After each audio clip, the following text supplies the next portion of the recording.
Welcome to the Vision for Life podcast, an ongoing conversation between the pastors of Fellowship Denver and the church at large. Each week we talk about life, faith, the Bible, and how to follow Jesus as we go about our daily lives.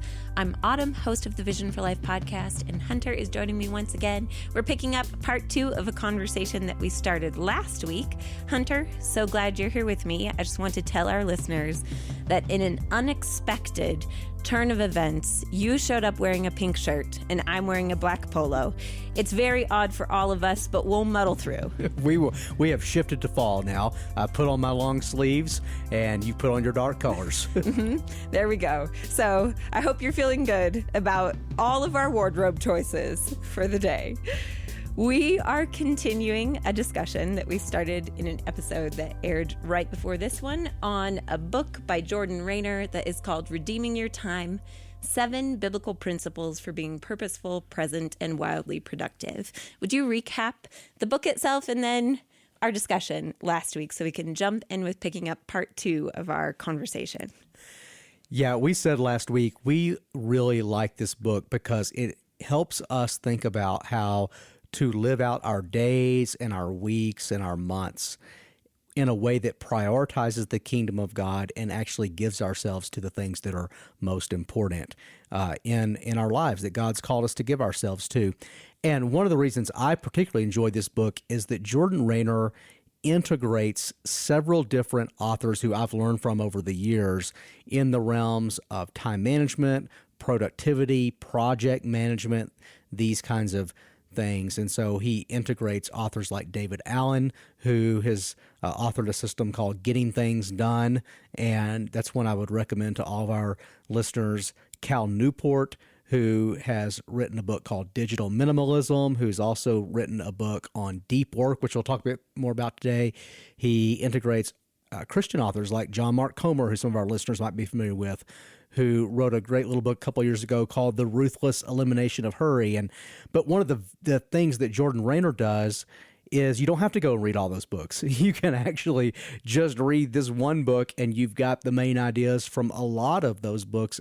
And I think he's done a very capable job of not only summarizing the principles in those books, but then he gives lots of practical examples that he just calls practices that he's developed in his own life where he's integrated these things into his own life.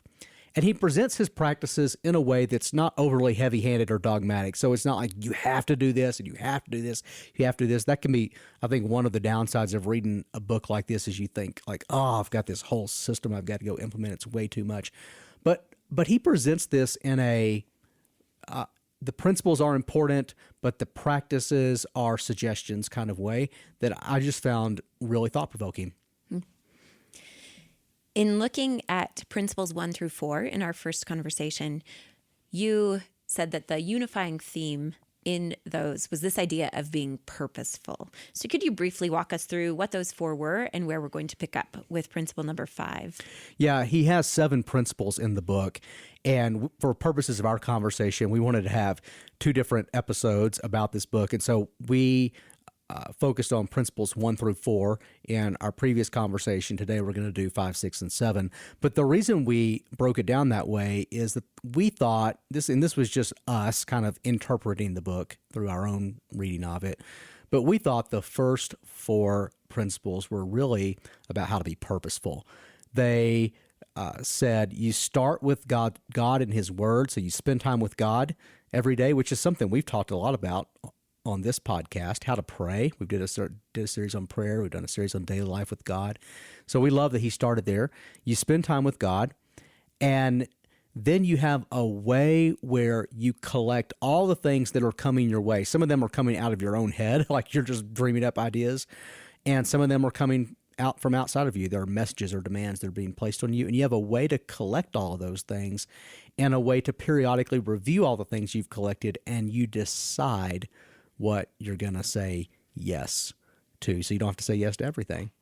Then the third principle, why he called it descent from the kingdom of noise, which means you need to get some distance from all the ways our world through social media, through technology, through text messages and emails just bombard you with messages. You need a way to get some distance from that so that you can be somewhat reflective and not constantly drawn in every direction that's demanding your attention, to where your days and your mind and your heart and your soul are just fragmented.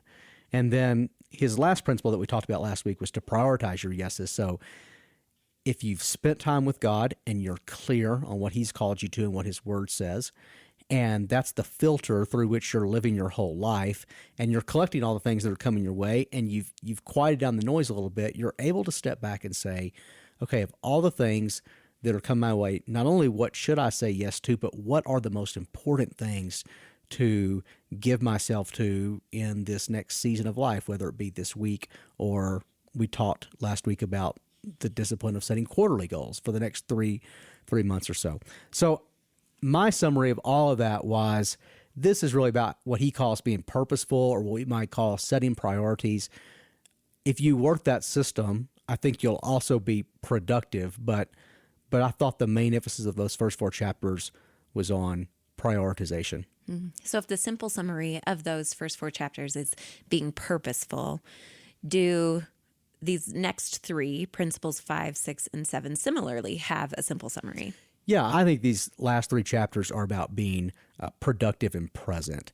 And so the 3 principles he's going to present us here are saying, if you're clear on what it is you should be giving yourself to, how do you build rhythms in your day, primarily in your day, but also in your week, where you can actually give yourself to and get those things done that you're supposed to do, and while staying present to the important people and present to God in his work in your life. So I think these last 3 are presence and productivity.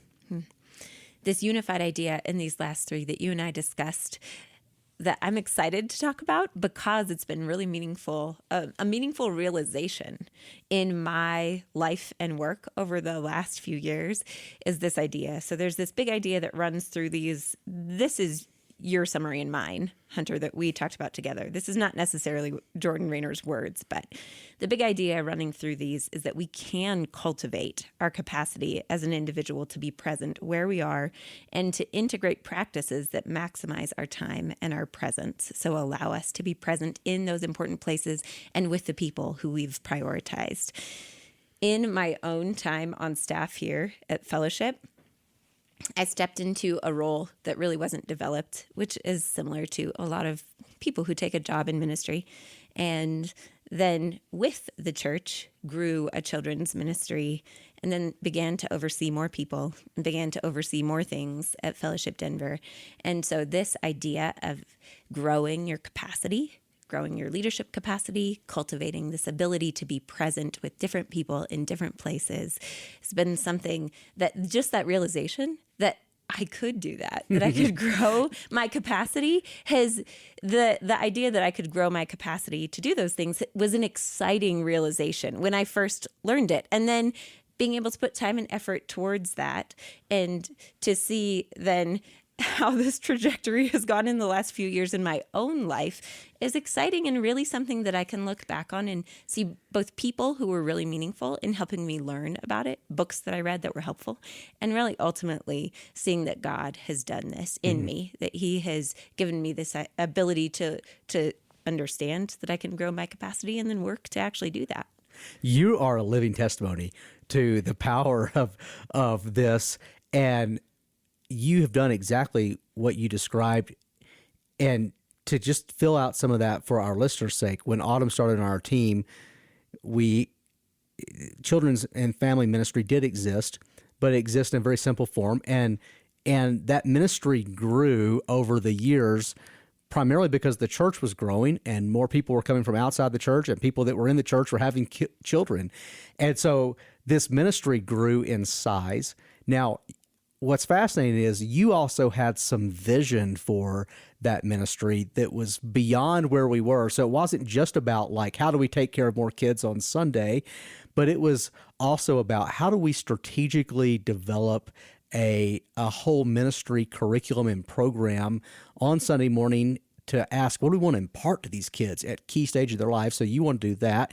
You also want to equip families to raise their children well. So it was children and family ministries, and you had some vision for family ministry that we didn't even express at all.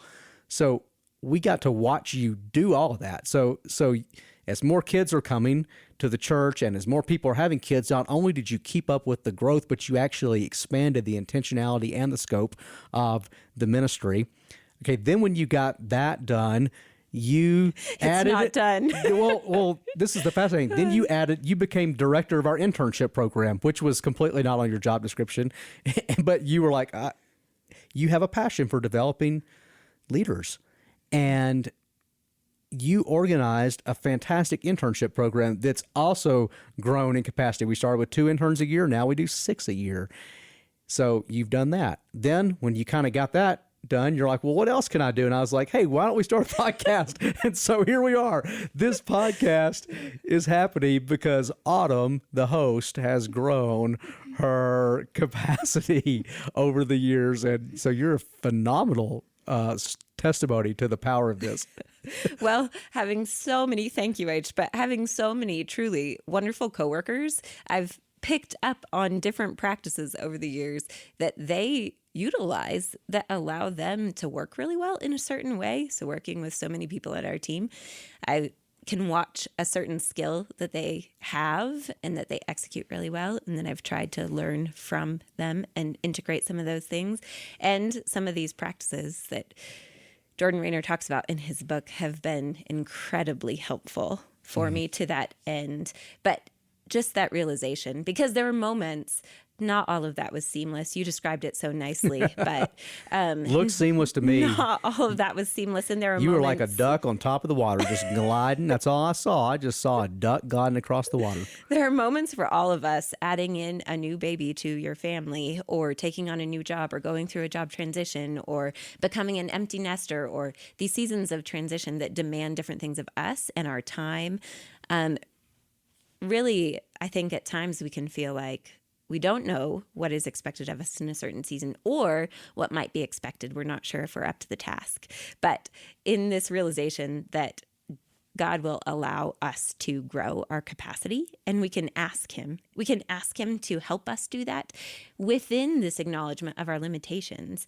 Even though I've been able to do a lot of different things at Fellowship, I more readily acknowledge my limitations today than I did, say, 6 years ago, which is incredibly helpful. And that has been a really wonderful area of growth for me. So, that if you're listening to this and you're thinking, all of this sounds wonderful for you who sit in an office to go do, just be encouraged by this idea that you can cultivate this capacity and grow this capacity. It does take some intentional thought and effort and work, but talk to God about it. If you have that desire, start there. Just like we said in this episode, start there. And I would put a plug in for reading this book in a prayerful and reflective way. I mentioned last week, I took it on vacation with me, and I read most of the book on the flight to vacation. And then my mom and dad picked me up at the airport, and we were driving like 3 hours to where we were staying. And I finished the book in the back of their car while my dad was driving. I just became a kid again and let my dad drive, and I sat in the back and read a book. And so over the course of about a 3-hour flight and a 3-hour drive, and just piecing that together, I read this book. Mm-hmm. And as I read it, I made some notes of things I needed to think about. And then I spent the next week revisiting my notes and revisiting kind of the key sections of the book and asking, how would I integrate this into my life? And I came back from vacation and started making some changes in my daily rhythms that I've been implementing ever since. So I think it's really helpful to do this when you have just a little bit of capacity to reflect on what you're reading, so that you're not just like, yeah, I read that, but you actually have some time to ask, how would I integrate this? Mm-hmm. Well, let's look at the next 3 principles, principles 5, 6, and 7. Principle 5 is to accept your unipresence. and he's juxtaposing that to omnipresence, which is what God has. God's everywhere. So I actually like this point he's making, even with this funny word. And this was a point of contention. We said last week we didn't like the Christianification of this book so much, but this is the one part that I did like it, and you were like, that's cheesy. And I'm like, it feels like a stretch. I'm like, give me the cheese. I thought it was so helpful. He's making the point that God is everywhere at once. And the reason I thought that was a great point is I think one of the temptations of technology is to make us think that we can do more and be more places at once than we really can be. And so we literally can't be present more than one place at a time, and we can't really focus on more than one thing at a time. Like multitasking is really not that effective. And so this to me was like, hey, remember, you are not God. You are a human being. And because you're a human being, you have to learn how to focus, and you have to accept your limitation. And there's actually freedom when you accept that limitation, because you might now actually give yourself to the things that are most important. I think that the insight, to be clear, I think that insight that you just shared is really good and something we need to recognize. I thought the term Unipresence was a little bit of a stretch. Well, semantically, it sits close to unibrow, and we all know that has really bad connotations. And so it's very unattractive and is a problem that needs to be dealt with. And so, you're like, no, unipresence is good. It's like, but it sounds like unibrow, so I don't know what to do. Okay. I think I think I dove into your psyche and figured out the problem. Yeah, I don't think so. But were there any practices within this section that you wanted to mention, Hunter, or that are helpful to you?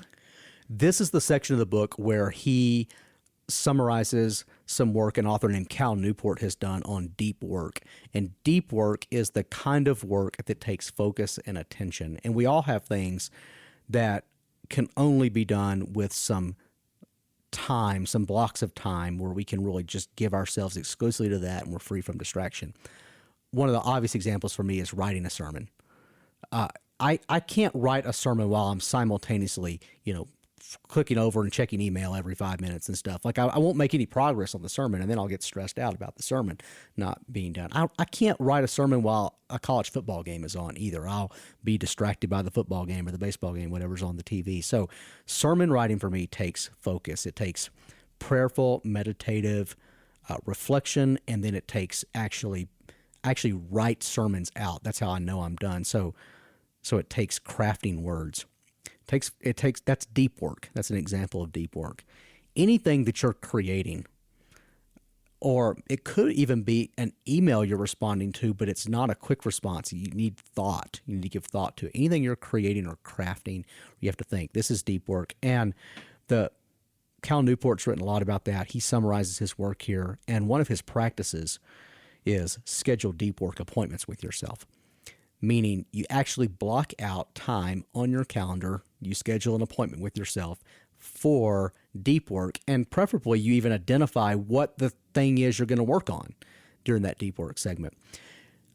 That's a takeaway that I've taken from this and begun to implement into my own daily rhythms. I'm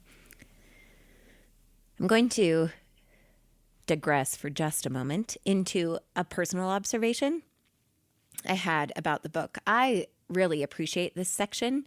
And similarly, Hunter, scheduling blocks of time, holding blocks of time on my schedule for some hours each week for that type of work has been a practice that I've only integrated in the last couple of years, but that is really helpful. But it's clear from my perspective, it was clear to me reading through the book that Jordan Raynor's primary work is not caring for small children. So if you are a mom listening to this and wonder how on earth any of this actually applies to you, I understand that. So if you were to pick up this book and read through it, he is not suggesting a time management system or way to be productive if your primary work is managing a household.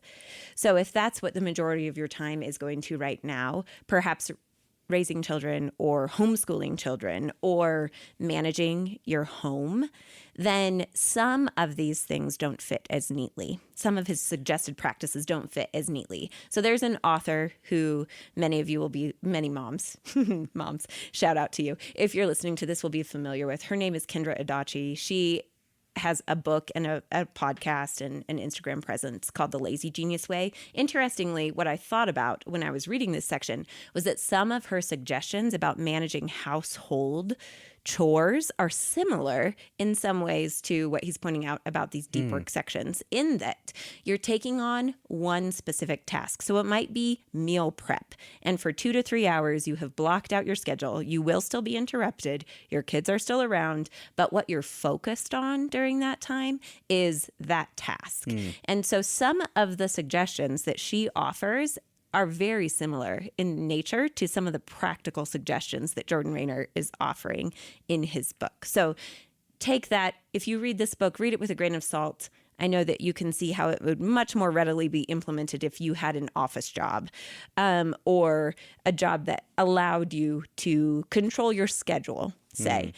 Even so, some of these principles can be adapted and very helpful. And the underlying observation he makes is you can only be and focus on and do one thing at a time. So even to use the example you used, if you know you're going to get interrupted by your kids or whatever over the course of a couple of 3 hours, you could still say, when they're not interrupting me, I'm going to do this one thing, right? And most of the deep work blocks that he recommends are how long? 1.5. His personal example is about 1.5 hours, or even if he returns to it, he says he usually takes a short break at that 1.5 hour mark. Maybe have a 3 hour block.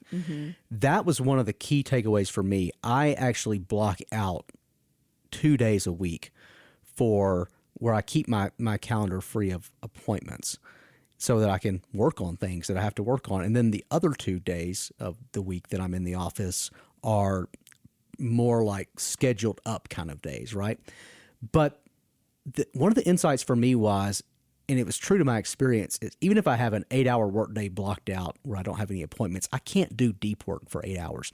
And he makes the point that probably, I can't remember if it's 3 or 4 hours, but 3 to 4 hours is about the most deep work you can do in a day. And you probably need to take a break in the middle.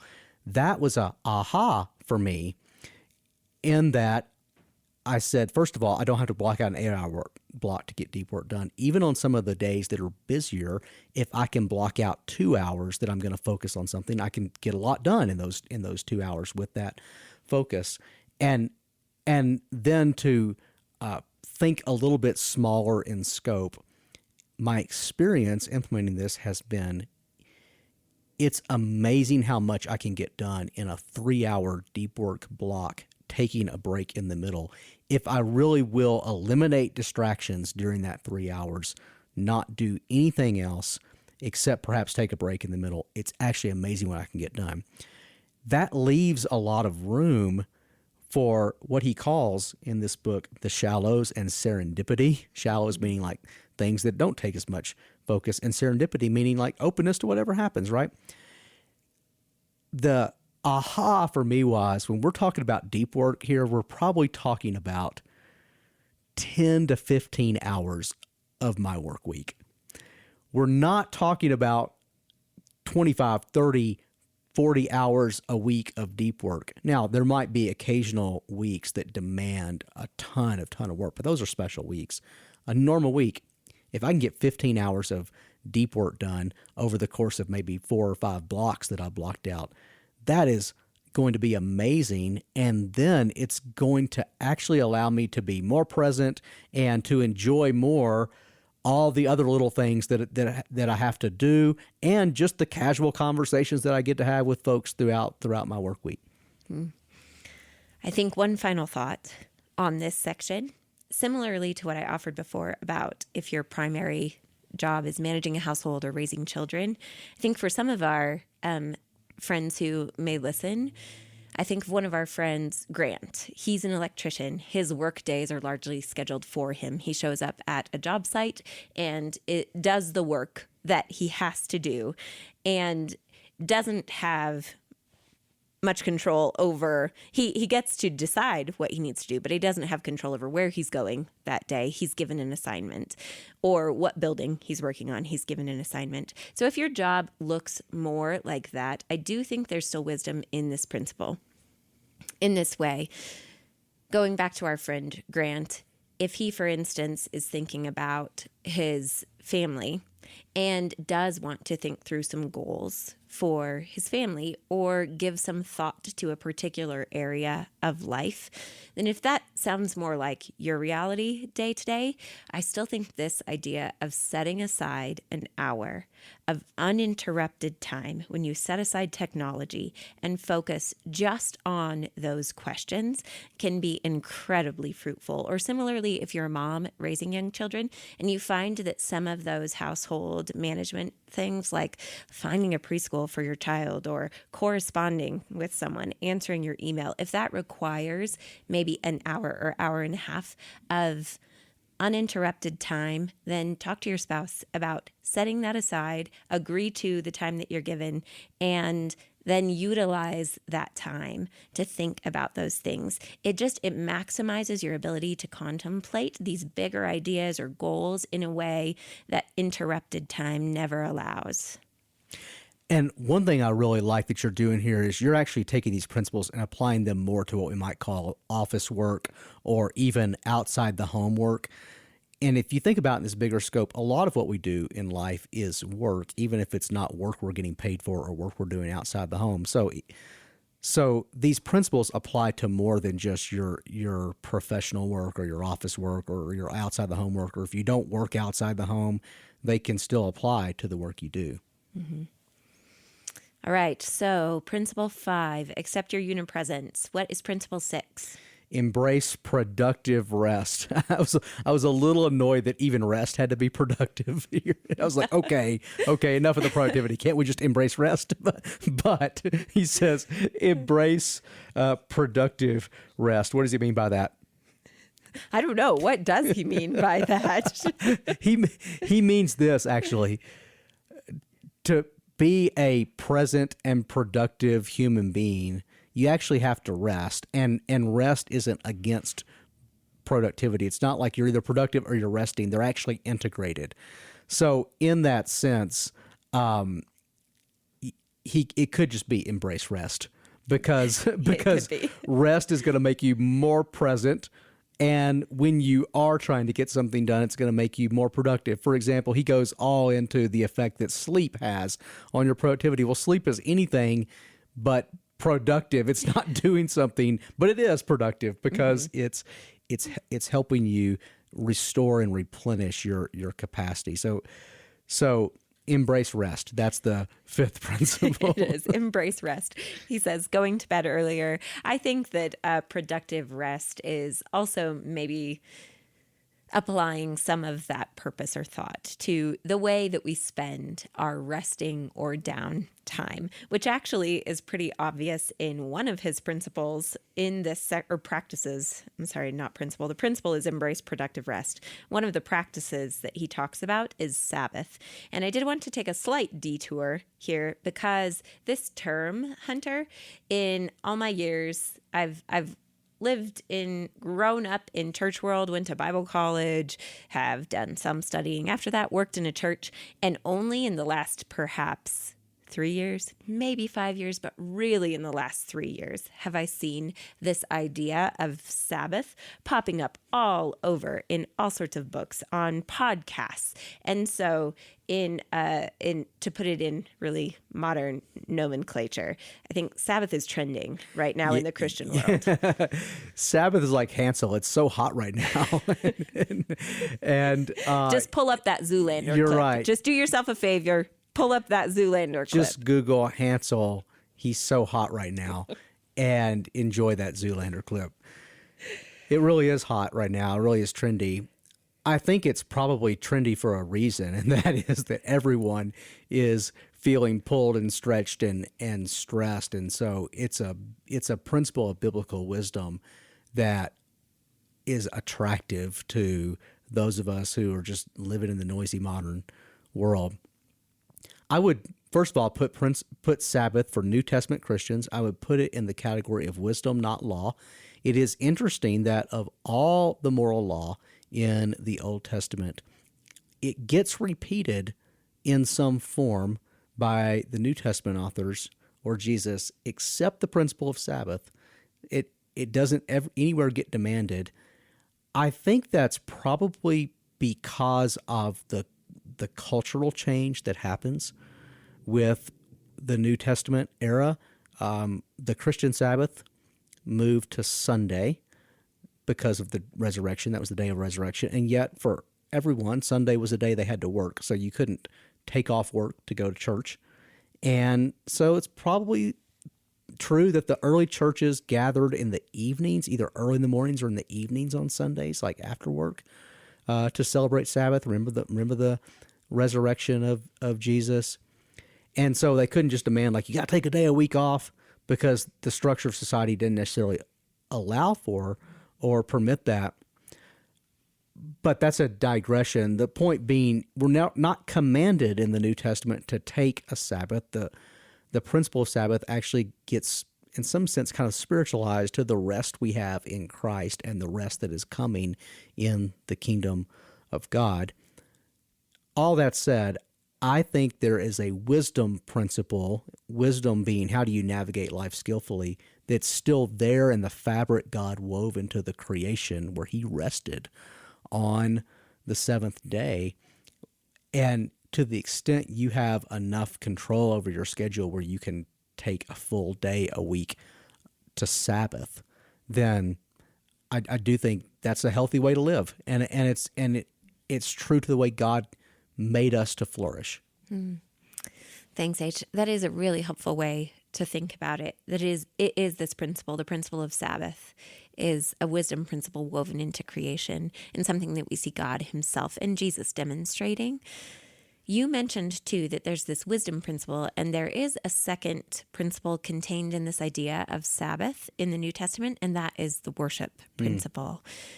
Can you explain how that shapes our perspective as modern people on Sabbath? Sabbath for New Testament Christians became the day that we remember the death and the resurrection of Jesus. So the focus for them was on Sunday, on the day he rose, we gather with the people of God and we hear his word, we share what he's doing in our lives, and we celebrate the Lord's Supper. And so we remember weekly the death and resurrection of Jesus. I actually think that part is more clear in the New Testament than be sure to take a day a week off of work. Again, because a lot of the first century Christians probably worked on Sunday just being a normal day of the week, first day of the week for them. A lot of them probably worked on Sunday, and yet they still made space in a work day to gather with the church and to worship and to remember the death and resurrection of Jesus. So I think that's a really important principle to add to Sabbath. It's not just about taking a day off, but it's also about being with God's people and hearing God's word and remembering what he's done for us. So in the aspect of this as a wisdom principle, we can see these patterns in creation and know that this pattern of rest is restorative, as you mentioned before. In the worship principle, as it relates to Sabbath and the practices in the New Testament, this part of it is described in a way that we should follow. Gathering together with believers regularly to worship Jesus and hear his word. That's right. I found particularly inspiring Jordan Raynor, our author, describing how he structures Sundays with his family, really starting Saturday night. And he's not a pastor, so he's like a normal Christian, and how he leads his family in Sabbath, which includes going to church, but is bigger than going to church. And I just found it inspiring. He has a big emphasis on having fun and together as a family and worshiping God together, feasting together as a family and celebrating what God's done. So I found that part particularly good. This section focuses on 3 rhythms of rest. One is a hourly rhythm, one is a daily rhythm, and one is this weekly rhythm of Sabbath. So the daily rhythm he's suggesting is getting enough sleep at night. He calls it creating a sleep opportunity, like you need enough window of time that you're committed to trying to sleep, that you're likely going to get some sleep in there. But the one that I took away is really helpful was the one he called break well every other hour. And this was particularly helpful in my deep work sessions of saying if I've got, say, a 4-hour deep work block or a 3-hour deep work block, in the middle of that, I'm going to stop and just take a little 15 to 20 minute break. He mentioned that if you work with your hands, you could break by doing something with your mind. And if you work with your mind, you should probably break by doing something physical or with your hands. And that's been really good for me. So this is where I go for a quick walk, or if I'm working from home, I will go put clothes in the laundry or fold the clothes that have come out of the laundry, or clean up the kitchen, or run the dishwasher, like just something little house chores that I can literally do in 15 minutes and then go back to work. And I found that to be really helpful. I do appreciate the reminder here in this trending idea of Sabbath and also in this chapter about the purpose. He says productive rest. I do think rest is purposeful in many ways. It obviously has really practical, our bodies have a practical need for rest, but the ceasing from rest or ceasing from work throughout the Bible is presented as an opportunity to trust. We rest from our labor because we trust God in all things. That when we are not working and not productive, He always, in our rest and in our productivity, is ultimately the one who orders our lives and brings about any fruit from our labor. And so our rest is a statement of trust in His continual work in the world today, tomorrow, and always. So I love that reminder. That is always a good and needed reminder for me. Autumn is typically skeptical of anything that is so hot right now in That's Christian so subculture. There's maybe nothing truer about me. She's really just talked herself into and thank you guys who are listening for just creating the space where Autumn could kind of counsel herself into receiving the wisdom of Sabbath, even though it's also other Christians have also vastly seen the wisdom of Sabbath right now. Glad to see you've arrived at this place. Thanks, Hunter. Thank you. I'm okay with the biblical wisdom of it. If it seems to be trending, though, I will. Something's not right here. For sure have a high level of skepticism about it. You and I actually share that characteristic, and it probably bleeds into our podcast conversations. Probably. Okay. All right. Principle 5, accept your unipresence. Principle 6, embrace productive rest. What is principle 7?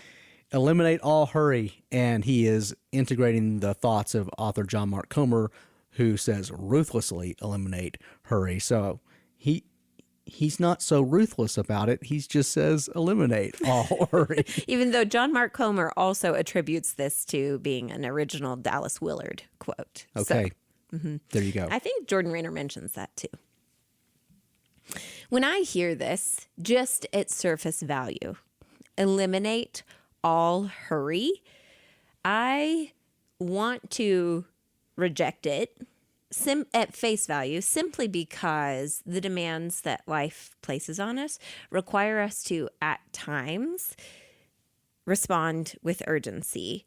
So, for instance, even if I work very hard to make our school mornings, I have 3 children, make our school mornings timed so that they're not overly stressful, there are still days when things don't go to plan or when my kids, unsurprisingly, don't follow my idea of how the morning should go. And then we have to get out the door quickly in order to get to school. So what has been helpful for me is to differentiate between the idea of busyness, which is something we all experience, and hurry, which is sort of an internal anxious state. He does a good job here of saying, hey, you're going to be busy, and busyness can actually be productive. Hurry is something different than being busy. I like that. That's a little counterintuitive. We often hear people railing against busyness. And my pushback on that is most of the people who I hear railing on busyness I don't think are all that productive. And so I'm like, well, there's just if you're committed to being productive, there's a level of just kind of like moving from one thing to the next, filling your minutes, filling your days, that just happens as a result of being productive and having goals and things you want to accomplish. Hurry, though, is, I think, a better way to describe maybe what the people who are concerned about busyness are actually concerned about, which is that we're so angsty that we don't have time to focus on what's right in front of us, focus on the people that are right in front of us, and we end up making hasty or poor decisions or hasty or poor responses because we just want to get that past us, and then it ends up just creating more problems. And the big idea in John Mark Comer's book that Jordan Raynor replicates a little bit here in this section is that hurry, that sort of angsty presence, moving from one thing to the next, invites a sort of distractedness that doesn't allow us to be present with the people in the places that we want to prioritize, and doesn't allow us to grow a relationship with God that, as we've said, is the basis for our ability to do any of these other things and to be present at all. So that is the big idea in Comer's work that Jordan Raynor talks about a little bit in this section as well. And that is a helpful understanding for me. I do want to be, when I'm with my kids, I do want to be present with them. When I'm at work with my coworkers, meeting with someone, I do want to be present and not distracted. And so the elimination of hurry is the attempt to eliminate an angsty presence and those sorts of continual distractions that pull us away from the people and places that are important. Was there anything in this section, Hunter, as far as the practices that Jordan Raynor suggests that were helpful for you? Well, he talks a lot about time budgeting, and we won't get into all the details of that. It's a really interesting approach to looking at your days. But the last principle or the last practice is to protect your time with a unique approach to saying no. And I thought it was really helpful to me in learning how to just say no in a way that is helpful to other people, but also gracious and honors your own priorities. And I mean, I've got several things in my inbox right now that I need to decline to do because they're just kind of peripheral. They wouldn't be anything central to my calling as a pastor or to my friendships. You know, they're just kind of peripheral. And so I need to say no to them. But I can say no in a way that still maybe offers a response of help in one particular focused way that I might be able to help them, or where it directs them to other places that could be helpful. One thing in that section that was good for me to think about was giving some thought to saying yes or no in a way that actually examines your purpose and motivation in it. Sometimes it's easy to say no to something if you're already overcommitted or feeling stressed in that moment. If in that moment you feel overwhelmed and you receive a request, it's easy to say no in a way that is simply self-protective. That's not necessarily a good way to say no in that moment in a hasty manner. It's similarly not good to say yes to certain things when you just sort of feel like, yes, I can take that on or agree to that commitment or show up at that party without an actual assessment of your time and your motivation in it. And so some of the examples he gives and the steps to take to think through it were a good reminder for me in that section. In our current therapeutic climate, with a lot of talk of boundaries, sometimes it's easy to say no and believe that you're simply being boundaried when in reality you're being selfish with your time. But you can also say yes to things for a self-serving reason. And so that was the part of it that was a good examination, a good reminder for me to examine motives in those yeses and nos.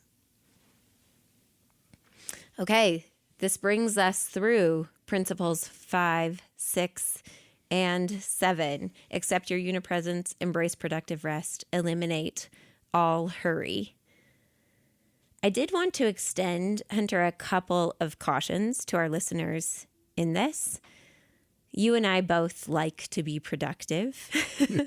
And you said that just a moment ago, you mentioned that there are many people who simply rail on busyness. And there's some wisdom to not simply filling our time for the sake of filling our time.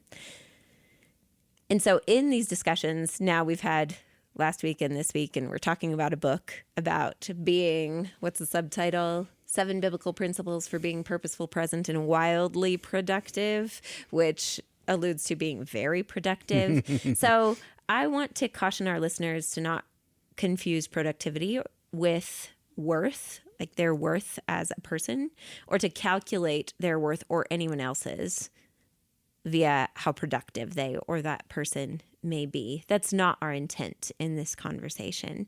Our time, our energy, and our resources are given to us by God to participate with Him in kingdom work, and they're fueled by His presence and His purpose. And our worth is always derived from our being created in His image and being granted this gift of life.